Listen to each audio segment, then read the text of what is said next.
Thank you, Cantor. I thought that was one of the most beautiful renditions of Deep River I ever heard, and I'm sure everyone will agree. Except maybe I've heard more renditions of it, but I have to say, wow. Well, Shabbat Shalom. It's quite a view from up here, Rabbi.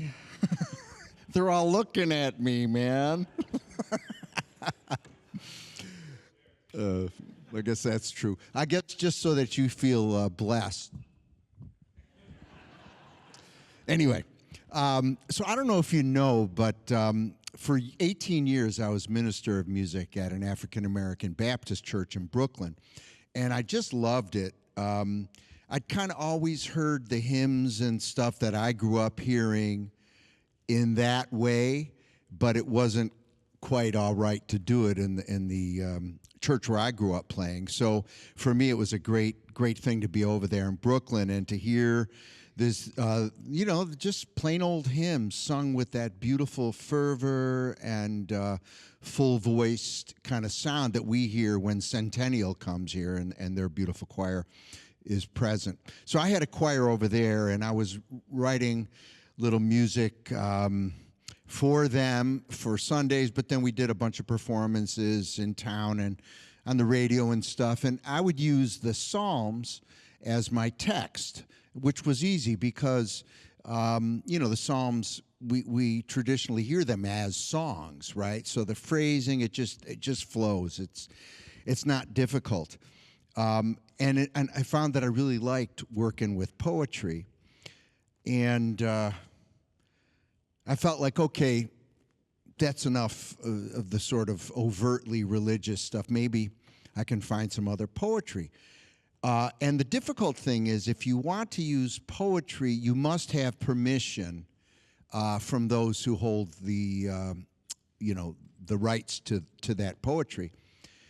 And it happened that I also work in a church up in Pound Ridge, New York, and I happened to be mentioning this to a member of my choir up there.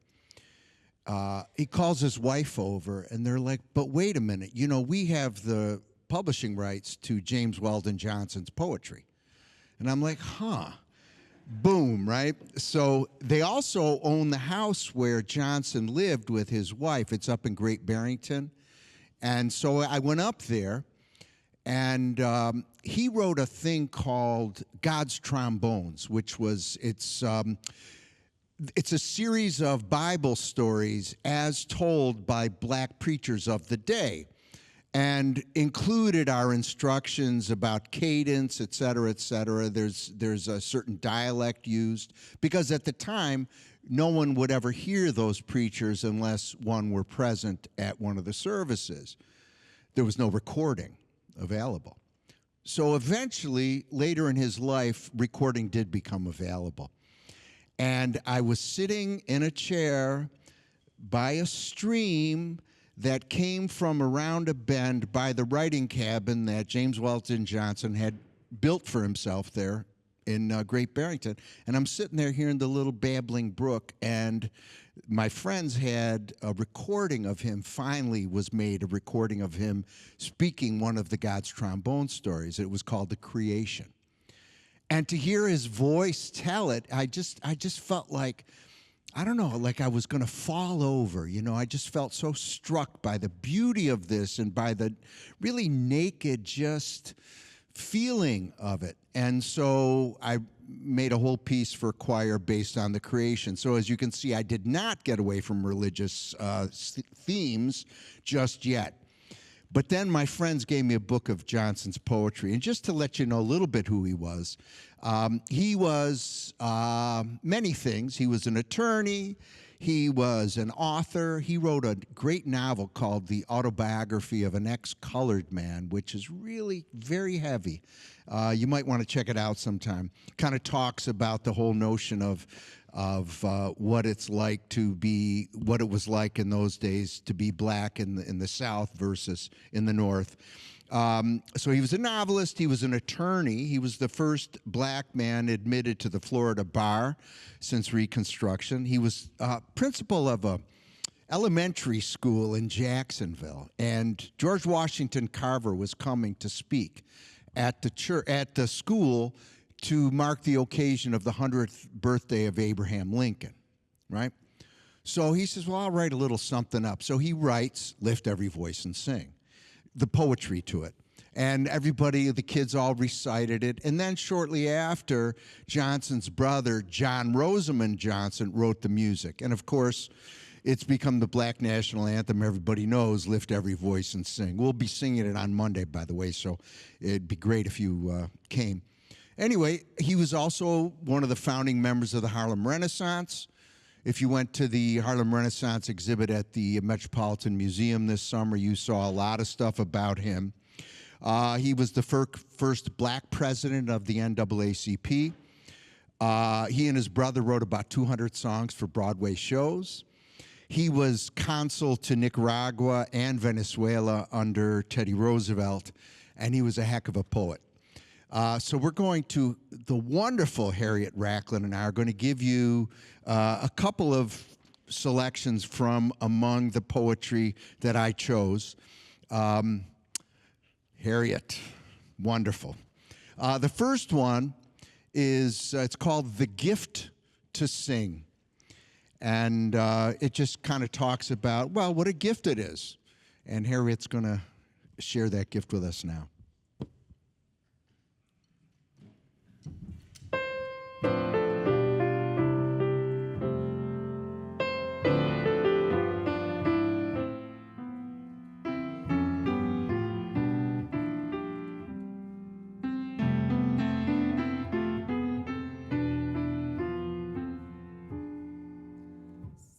Sometimes the mist o'erhangs my path, and blackening clouds about me cling. But oh, I have a magic way to turn the gloom to cheerful day. I softly sing.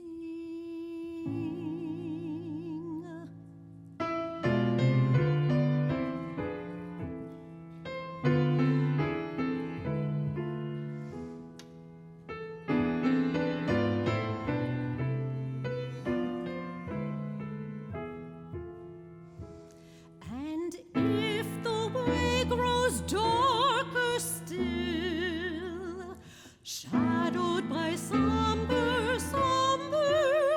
wing, with glad defiance in my throat, I pierce the darkness with a note, and sing and sing.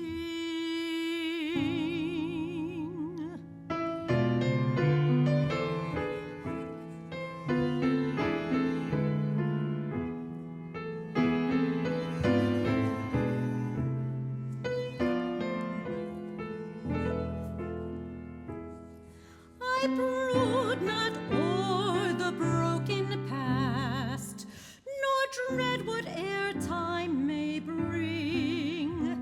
No nights are dark, no days are long, while in my heart there swells a song.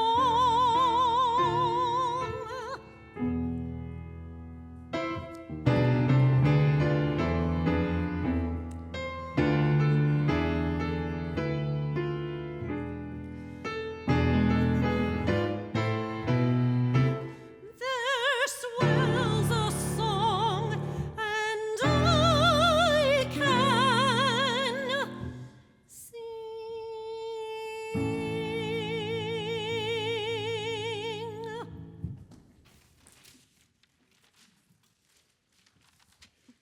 So this next one is kind of, you know, when you're looking at poetry to try to write music, you kind of map it out and think, okay, where are the sections?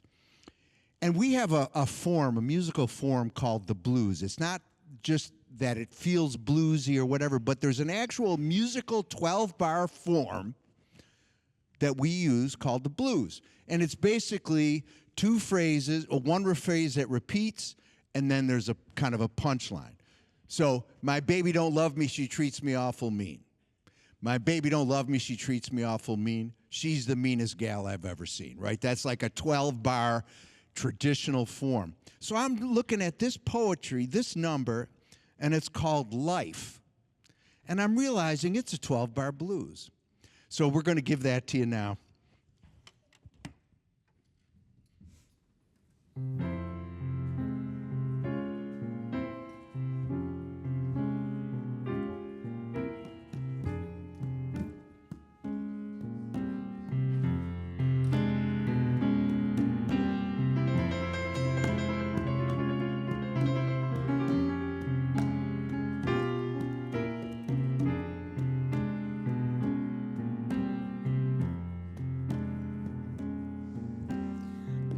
Out of the infinite sea of eternity,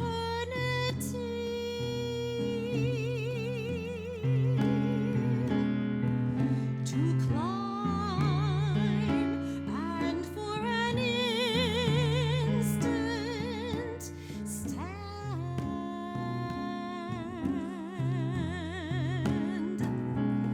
upon an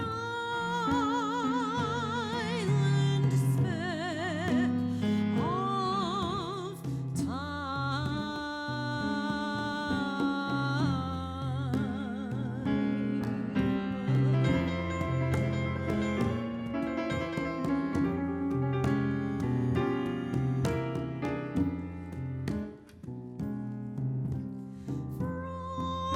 from the impassable peace of the darkness,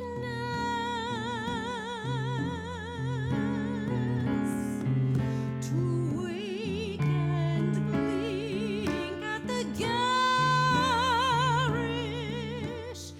light,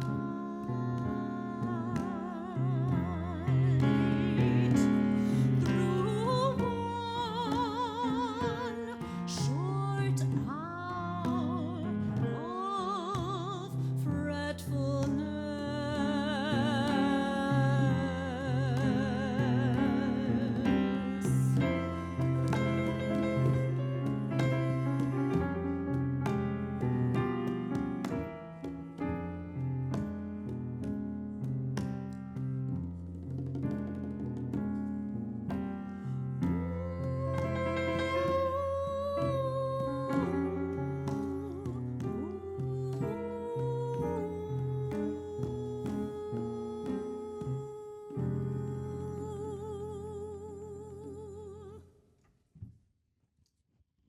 Beautiful job.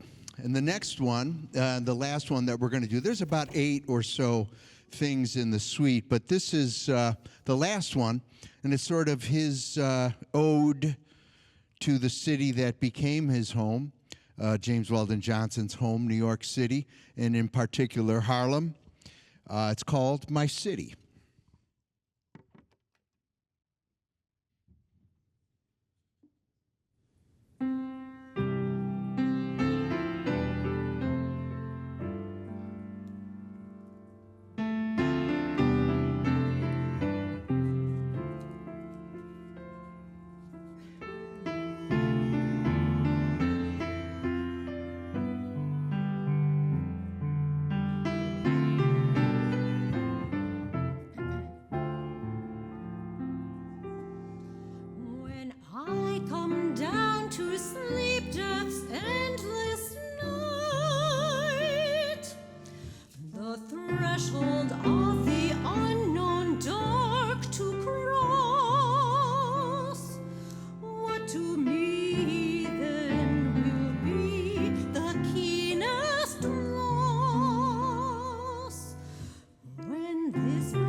or smell the flowers, or hear the singing birds, or watch the flashing streams, or patient herds. No, I will turn, it will be none of this, but all Manhattan sights and sounds, her smells, her crowds, her throbbing force, the thrill that comes from being of her a part, her subtle spells, her shining towers, her avenues, her slums. Oh God, the stark, unalterable pity to be dead and never again behold my city.